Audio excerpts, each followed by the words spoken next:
जैसे बंधुओं, रात्रि में हम बच्चों को सुलाते हैं, सिंड्रेला की कथा सुनाते हैं, ना जाने कितने सारे राजा रानी कपोल कल्पनाएं वाली कथाएं सुनाते हैं। उनकी जगह ऐसे भक्तों के चरित्र सुनाया करो बच्चों को।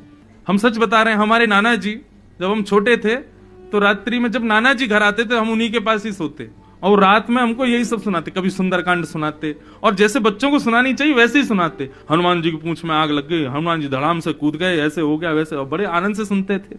और फिर रात भर नाना जी से 12-12 बजे तक पूछते, फिर क्या हुआ, फिर क्या हुआ। तो उन सब बातों का प्रभाव ये होता कि वो अभी तक स्मृति में रहती हैं। बच्चों के अंदर संस्कार ऐसे आएंगे, उनको कथा के रूप में ये फालतू के कथाएं आदि कहानियां मत सुनाओ। उससे अच्छा तो वैष्णव भक्तों की कथा सुनाओ, श्री जगन्नाथ जी के चरित्र सुनाओ, द्वारिकाधीश की कथा सुनाओ, बद्रीनाथ जी की कथा सुनाओ। अब वो सुनाएंगे तो तब ना जब माता पिता को पता हो, और माता पिता कुछ नहीं जानते, क्या सुनाए बच्चे को। आजकल होड़ लगी है बच्चा हमारा कितना मॉडर्न बन जाए। मॉडर्न तो बहुत बन जाएगा, लेकिन बुढ़ापे में आपकी लाठी नहीं बन पाएगा, छोड़ देगा फिर आपको। वृद्धाश्रम में जाके रहो, यहीं पे पड़े रहो। हमारा कैसे बच्चा कितने बड़े स्कूल में पढ़ेगा, ड्रेस कैसी होनी चाहिए, उसकी इंग्लिश स्पीकिंग कैसी होनी चाहिए, हिंदी नहीं बोलनी आती बच्चों को। मॉडर्नेशन में हम लोग जी रहे हैं, मॉडर्न बनाने में हम लोग जी रहे हैं। अंग्रेजी, फिर तो अमेरिका ही चले जाओ, भारत में क्यों रह रहे हो, विदेश में ही रहो।